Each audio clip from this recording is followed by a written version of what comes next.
sugarcane farmers to make sure that our sugarcane farmers get out of the debts that they're in. We had also committed to our milk farmers 2 billion shillings to make sure that every farmer is paid a minimum of 50 shillings per litre to make sure that these farmers, very hard-working citizens of our nation, get a fair return for their hard work and for feeding our nation. And that is why I commend these members of parliament for agreeing with us that all the priority areas I have mentioned were the right priorities to be funded. And by so doing, they supported the proposal to incorporate also the views of the people. These members of parliament came back to us after they went to listen to the people of Kenya. And they came back and reduced the budget on their own by 146 billion shillings.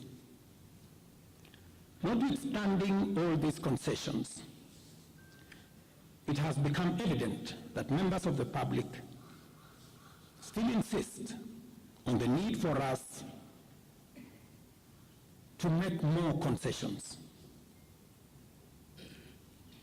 And because I run a government, but I also lead people, and the people have spoken, I am grateful to all the members of the National Assembly who voted yesterday affirmatively for the Finance Bill 2024 as amended on the floor of the House to incorporate the views generated through public participation. And following the passage of the bill, the country witnessed widespread expression of dissatisfaction with the bill as passed, regrettably resulting in the loss of life, destruction of property, and disintegration of constitutional institutions. On my own behalf, and on behalf of these members and many other Kenyans, I send my condolences to the families of those who lost their loved ones in this very unfortunate manner. Consequently, having reflected on the continuing conversation around the content of the Finance Bill 2024, and listening keenly to the people of Kenya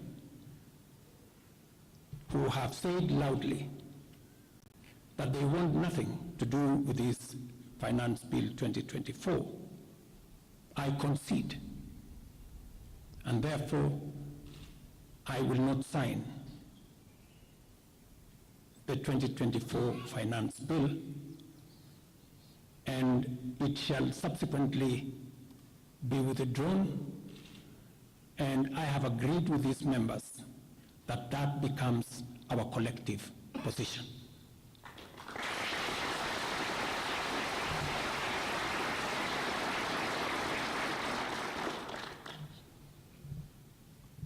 Accordingly,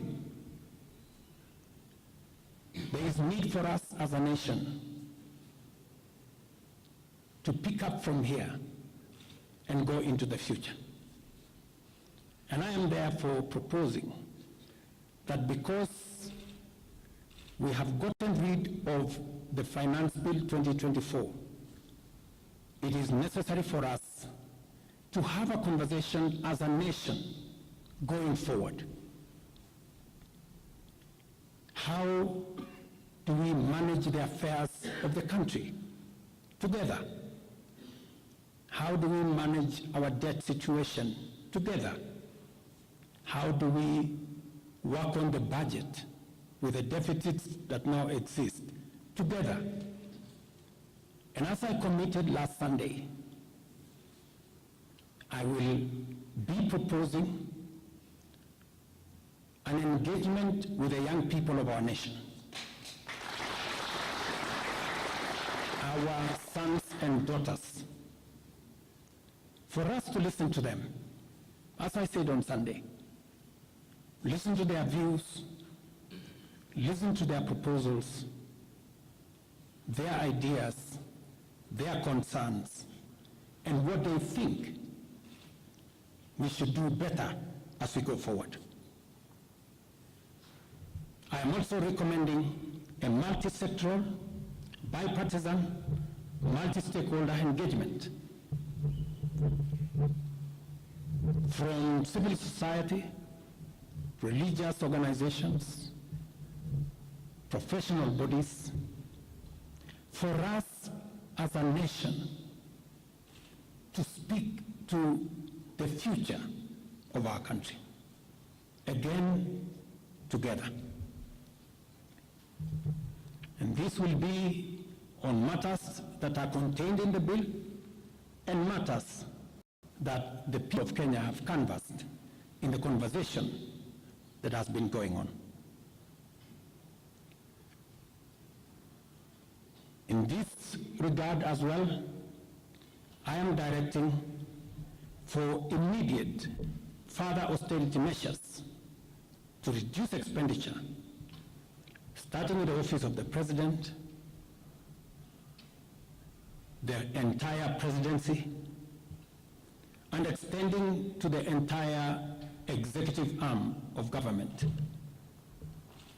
Operational expenditure in the presidency be reduced to remove allocations for the confidential fort, reduce travel, hospitality, purchase of motor vehicles, renovations, and other expenditures. This will cover the entire presidency and also the executive arm of government. I also propose that equally, Parliament, the judiciary, and county governments, working with the National Treasury, also undertake budget cuts and austerity to ensure that we do live within our means, respecting the very loud message that is coming from the people of Kenya.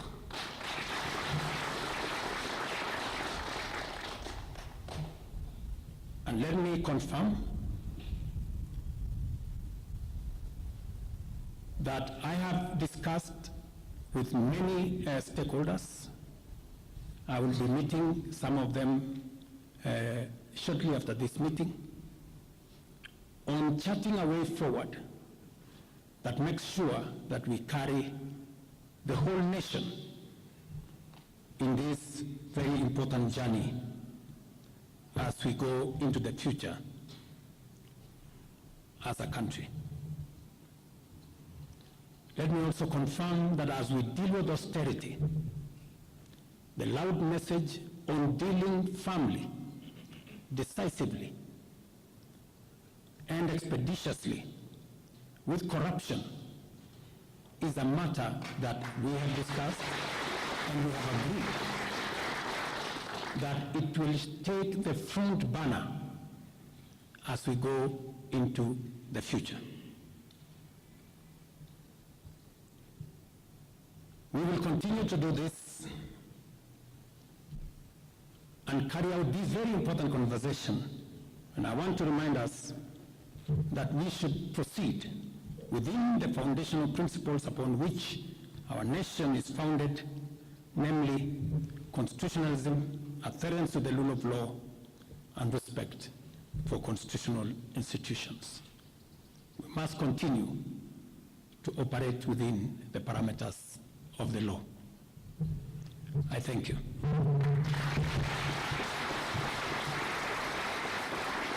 I will take a few questions, 3 questions to be specific. Thank you, Your Excellency. And the day before yesterday, what happens to that?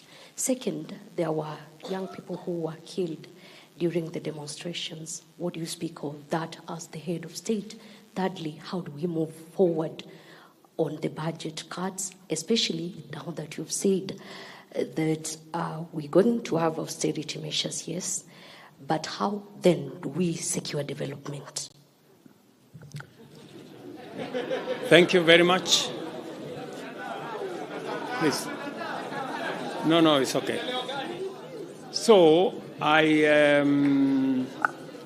have said young people, 6 to be exact, 6 people yesterday lost their lives. Very unfortunately, they shouldn't have lost their lives. And I have said it is a very unfortunate situation. I wish that would not have happened. And there is a framework that will make sure that those 6 Kenyans who died yesterday will be accounted for. Number 2, I did promise the country that there will be no extrajudicial killings going forward. And ever since I came into office, there is not one incident of extrajudicial killing. What you said about abduction are statements that were attributed to some of our civil society groups, but all the people they mentioned have since been found in police custody, and those that were already processed were already released. On the matter of development that you have said, minus the finance bill, it means that some of the development programs amounting to 200 billion shillings, we will have to cut down, to delay them. They will have to wait, some of them, for next year. We will try it again. We will try next year to find some money. Some of them we will have to cancel because that's the nature of things. And it is because the people of Kenya have spoken loudly that they want a leaner budget for us as a country. Question number 2. We'll take the next question from Busara, K24. Naam, swali langu la kwanza ni wazi kwamba matumaini ya vijana wa Gen Z na baadhi ya Wakenya kwa wabunge yamepungua kabisa ama hata yamepotea. Kwa hivyo kama rais unachukua hatua gani kuhakikisha kwamba tunawahusisha vijana katika maamuzi muhimu hasa katika masuala ambayo yanalenga taifa ama ujenzi wa taifa? Swali lingine, je, utahakikisha vipi uwazi katika mpango wako wa kupunguza matumizi serikalini? Maana yake umesema kwamba kuna austerity measures. Je, kutakuwa na transparency? Na swali la mwisho, ningependa kujua kama pengine kutakuwa na fidia kwa wale ambao walifariki ama hususan kwa familia kwa wale ambao walifariki hapo jana, na je, serikali itasimamia malipo ya wale ambao wako hospitalini hivi sasa wanapokea matibabu kutokana na majeraha waliopata hapo jana? Asante. Thank you very much. About 214 Kenyans were involved in various skirmishes, and many of them went to hospital. 95 of them were treated and released.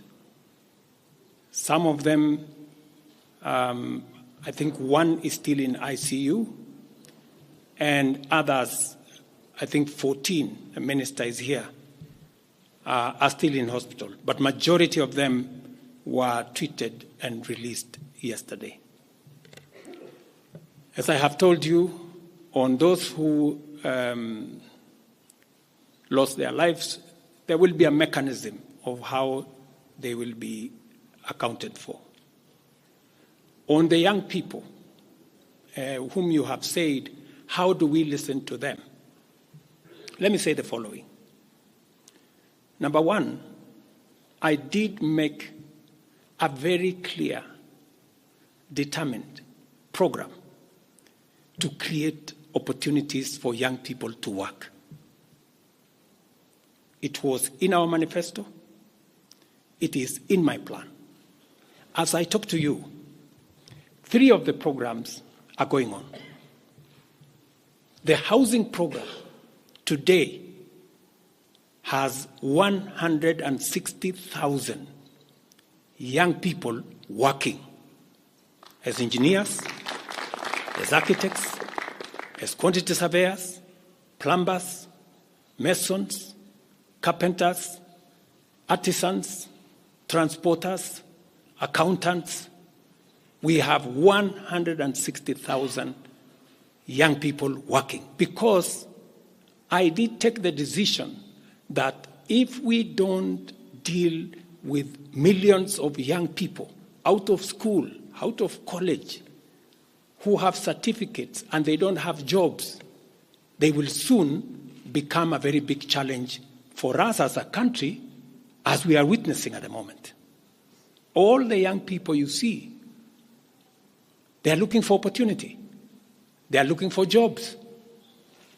And that is why our housing program, once it is fully rolled out, we will have a minimum of 500,000 young people working in our housing program. Number two, I have been very clear on making sure that additional to our housing program is our digital infrastructure, the digital superhighway, the digital hubs, and the whole ecosystem of what we are doing in creating digital jobs. I was in Ruiru with Honorable Kingara, he's right there, not more than a month and a half ago, launching a hub that will hire 4,500 young people under CCI.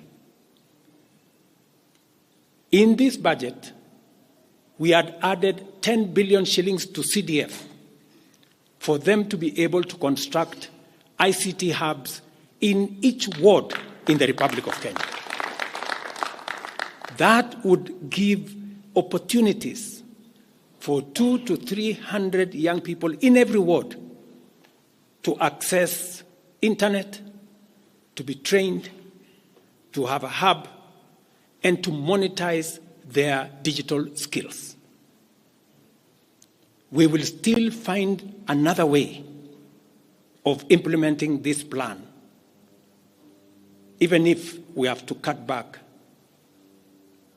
on CDF, if that is what is going to happen. Again, because we believe that young people deserve opportunity. As I talk to you, we've just concluded 3 bilateral agreements, one of them with Germany, on export of labor. Because we have negotiated with many countries who are interested in the high skills of Kenyan labor. And we have an ecosystem, we now have a plan on how we are going to make sure that the young people in Kenya get opportunities to work either in Kenya or outside Kenya. In fact, just last week, I saw on the headlines of one of the dailies, there was a gentleman from my village. He was put on the headline.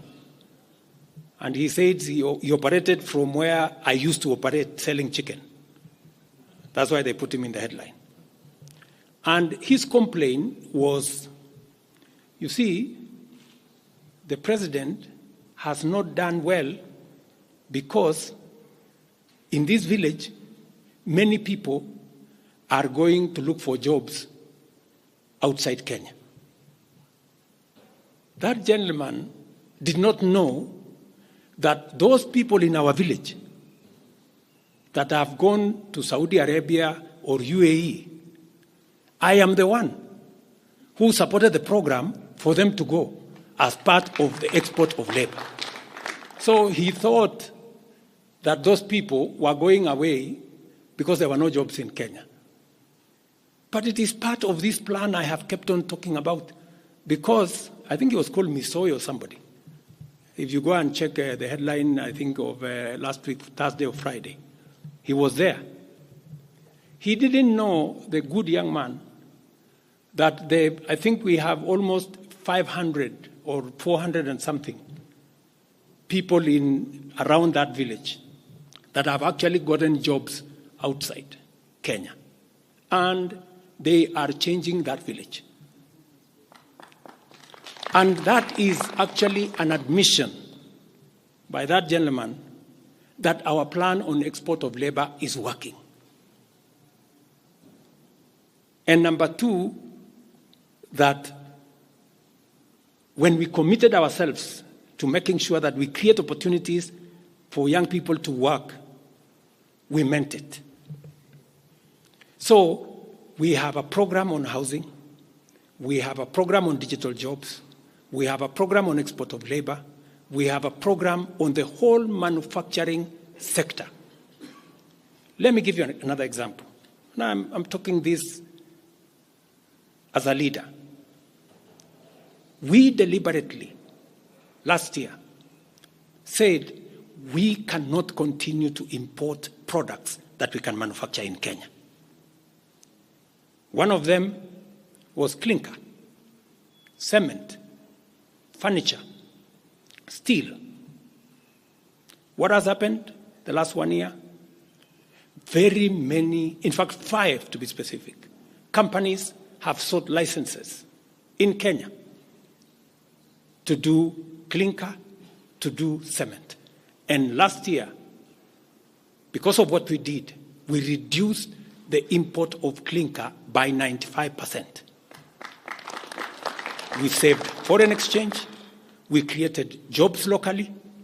I was in West Pokot with my Minister for Industrialization. I'm sure the members of West Pokot, they are here. They were there with me in West Pokot, opening a clinker factory that now hires 2,500 young Kenyans, with another almost 2,000 as drivers, support staff, a big market now in West Pokot, expanding manufacturing in Kenya is the right thing. And it is the reason why some of our policy interventions on matters like imported stuff that are being manufactured in Kenya. For example, we have said substandard, low quality imported sanitary pads from China and other places. How can they come into Kenya when we have 10 companies in Kenya hiring Kenyan young people? How can they come and compete here? All the products that we are manufacturing locally, we must protect our local industries so that they create jobs locally, so that they create opportunities locally. In this finance bill, you will also see that we have imposed duty on potatoes from Europe. Surely, how can we continue importing potatoes from Europe? And we have farmers right here in Kirinyaga. We have farmers right here in Nyandarua, in Molo, in Timau. How can we justify? How can anybody take offense that we have imposed duty on imported potatoes? We have put duty on imported eggs, on imported onions, because we must protect our local farmers. Every country does that. Every country does that. I was negotiating with the Prime Minister of India because they are imposing duty on our avocados. I was in Korea negotiating with the government of Korea because they are imposing duty on our tea, on our coffee, and on our macadamia, including our avocados.